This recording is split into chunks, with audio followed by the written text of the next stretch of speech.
Question 7a. Given that a and b are integers, simplify the following.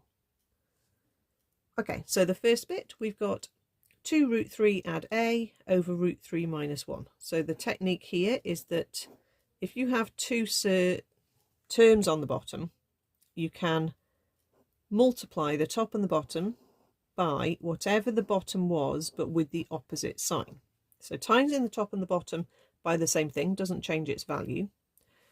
But by choosing to times it by root 3 plus 1, we're going to end up with no surds on the bottom once we've times it out. So we need to multiply out our top. So 2 lots of root 3 times root 3 gives me 2 times a whole 3, which is a 6.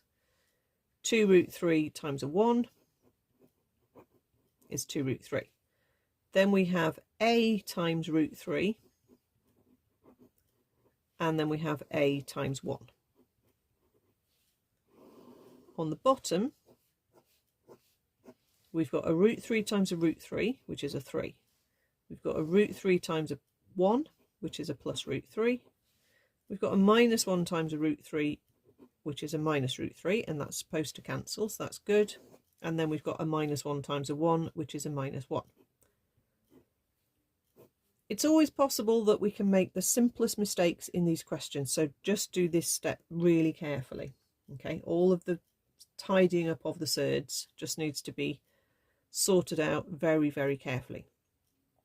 Now, actually, on the top, you can't really do anything much here because they're all different types of terms.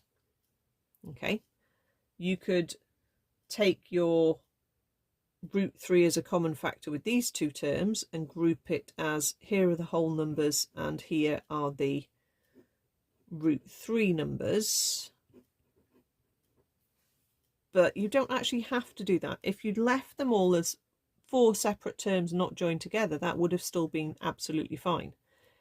What you do need to do is get the right 4 terms, and on the bottom tidy that up to a 2. Don't try and cancel it out because it's not a common factor in all the terms. There isn't a 2 to cancel out in some of them, so it doesn't cancel and it doesn't simplify very far, and that's it.